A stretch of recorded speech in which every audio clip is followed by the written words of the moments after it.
Hello there, Chair, Commissioners, and members of the public. My name is Tatiana Arnau. I am your City Engineer, and I am here to present the 2030 General Plan and Local Coastal Plan Conformity Determination for the City of Oxnard's Capital Improvement Program for fiscal years 2022 through 2027.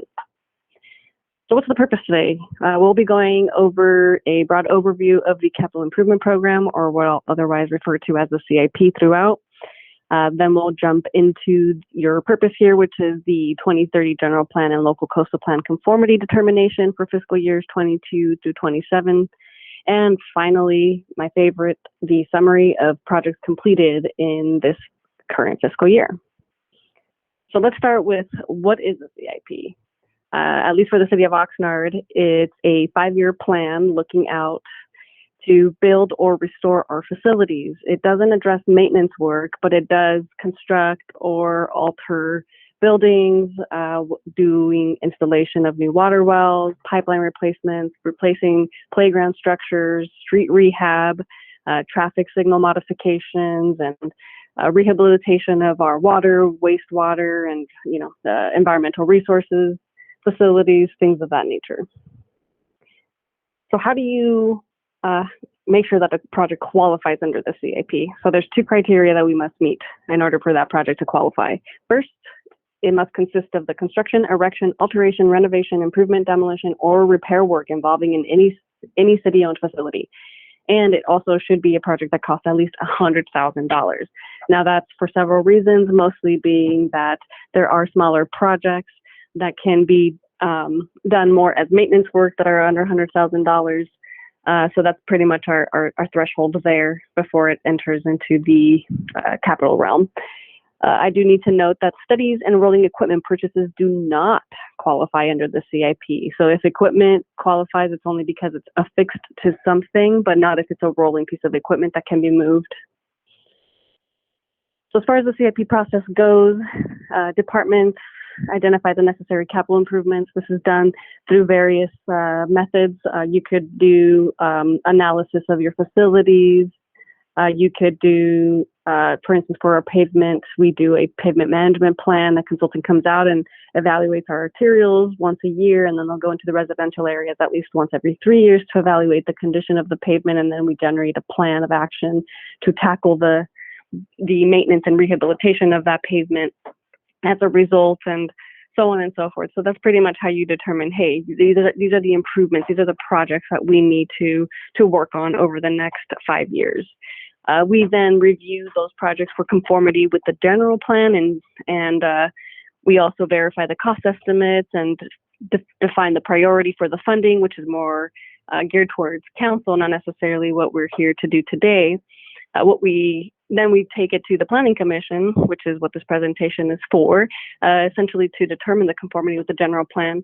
Following this, in the next month or so, we will be taking the program as a whole, not just the new projects that you'll see here today, but the program as a whole, including old projects that you've already seen before, to the Public Works and Transportation Committee, and finally to City Council for approval.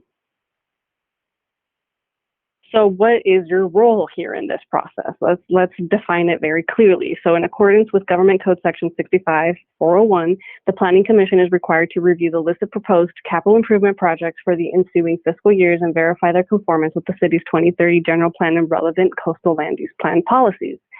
Additionally, Government Code Section 65-402 requires that real property acquisition or disposition, street vacation or abandonment, public building or structure construction, be consistent with the general plan and the local coastal land use plan as to location, purpose, and extent.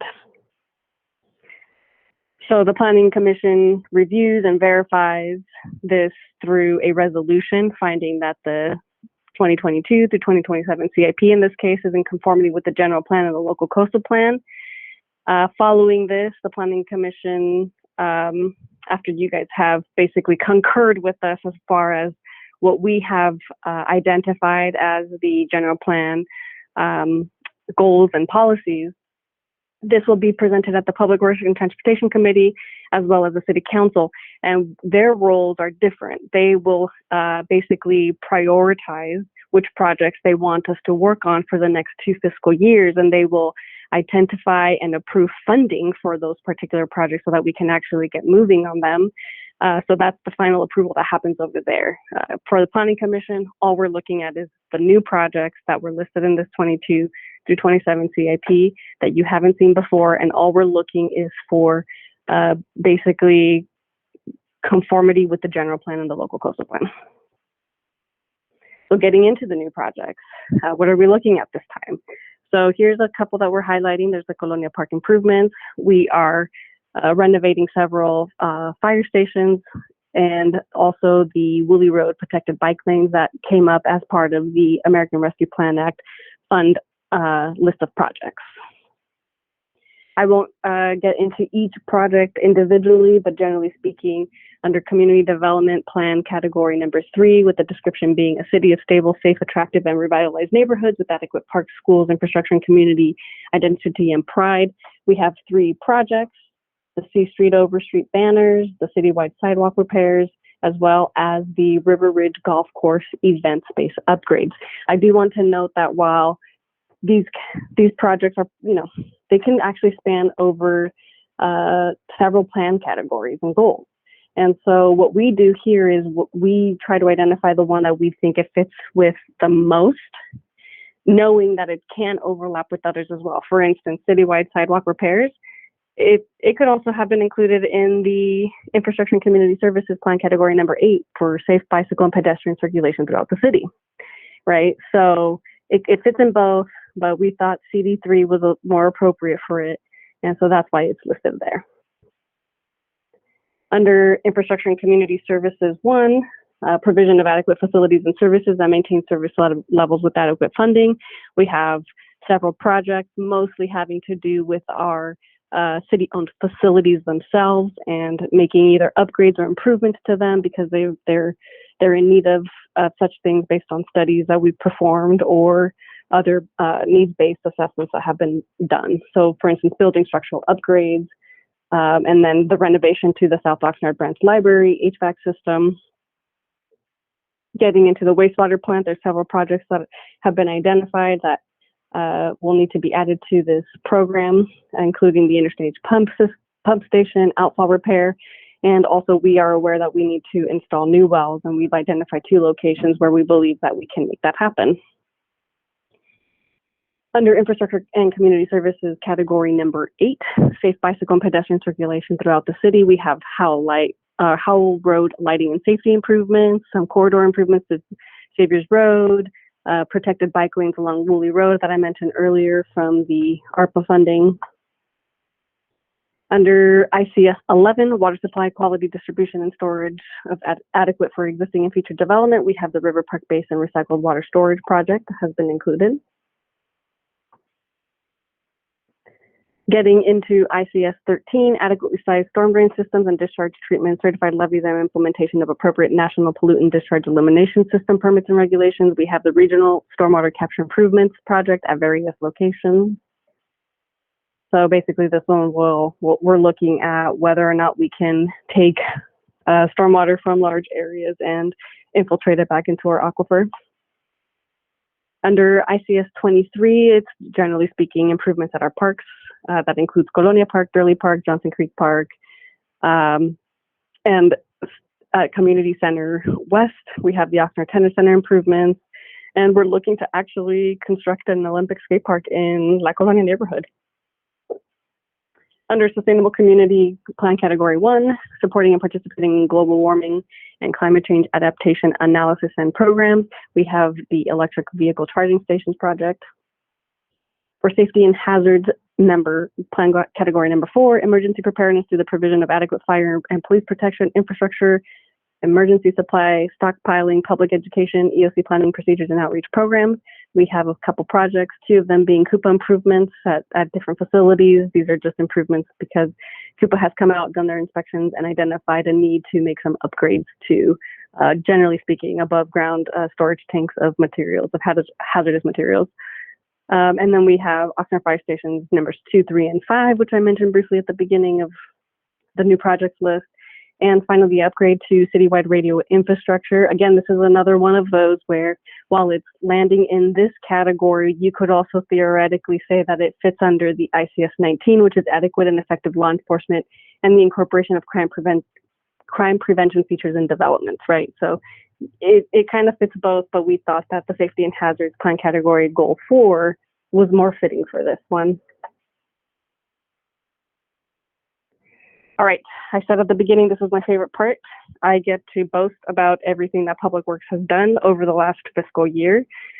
So we do have around 30 projects in the design phase currently. 10 are in the bid phase, so bid packages are being put together and getting ready to go out. Those are totaling right now an estimated $70 million. We have 15 projects currently in construction worth over $80 million, so there's a lot going out there, folks. And then as far as the completed projects thus far, we have 19 at a value of about $45 million. So there's been a lot going on. This has been a big year, and we're really proud of the work that we've done. I can't say, better. I have nothing better to say about my staff other than they're accomplishing a lot out there, and I think that the residents are noticing. At least that's what I'm hoping. So getting into what did we do, right? So here are the ones that we completed. Bryce Canyon North and South, as well as Fremont North Street resurfacing. So we finally got those roads fixed. What you'll see here on the left-hand side is quite a bit of alligator cracking. And then on the right-hand side is what the street looked like after it had been completed. Again, more residential street resurfacing. That's one of the biggest pushes this year, especially with the passing of Measure E. It's been huge. And so we've just been working towards just really rehabilitating our streets out there. They're in bad shape and we know it. And so thanks for everybody who voted yes on Measure E, because now we have the funds to finally do it. C Street bicycle facilities. So basically we installed bicycle facilities through the downtown area down C Street. This was done through a grant funded project, but it turned out pretty nice. Down in the south part of Oxnard at Garden City Acres Park, we expanded and refinished the basketball courts, hardscape, and walking paths, including some landscaping adjacent to that. So what you see here is we added a whole new basketball court next to the one that was existing, and the one that was existing, we refinished it. So they're looking pretty good out there, and we've actually seen a lot of activity with the local residents there. And so we're happy to see people being able to use these facilities again. La Colonia Green Alleys, here you have the boxing gym on the left-hand side and just an old dilapidated alleyway there with no parking in the front. And we added some bulb outs. We improved the alleyway itself, put in pedestrian crossing enhancements. And this isn't just at the boxing gym. This is just one example. We actually did it through a couple of the alleyways there in the Colonia neighborhood. And as far as the ones we're highlighting here for you today, we have the Civic Annex third floor tenant improvement. So this is actually where our finance department sits. We improved that facility because there's a lot of wasted space. It was not functional for them. And so we went ahead and put something out there for them that's more useful. And so hopefully they have a better working condition now. And just for your viewing pleasure, I won't go through each and every single one, but this is a list of all of the almost 20 projects that we completed this fiscal year.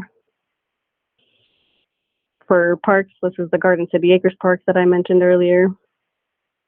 A lot of resurfacing and all over the city. So this is some of these are in construction, but by the time it gets to even the Public Works and Transportation Committee, a lot of this stuff will be done.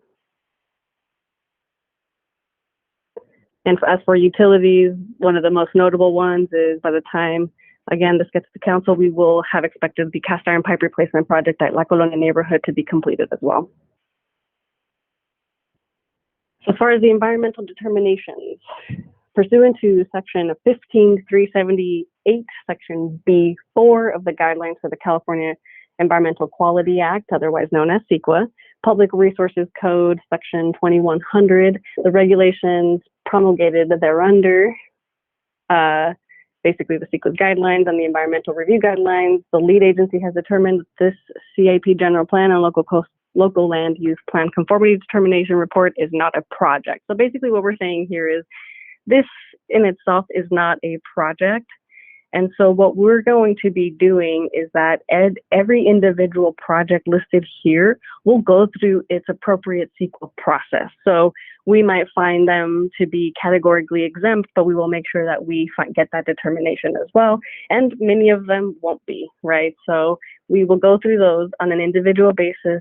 This CIP doesn't give us a blanket environmental review. We will handle that on a project by project basis is what we're basically trying to say here.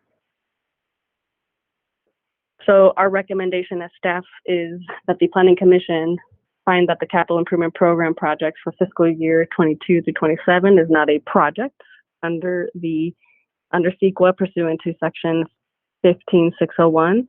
And we would also like to adopt a resolution finding that the proposed CIP projects for 22 through 27 are in conformance with the City of Oxnard 2030 General Plan and any relevant coastal land use plan policies pursuant to section 65401 of the Government Code. That does conclude this lengthy presentation. I appreciate you taking the time to take a look at it, and I'm more than happy to take any questions you may have. Thank you.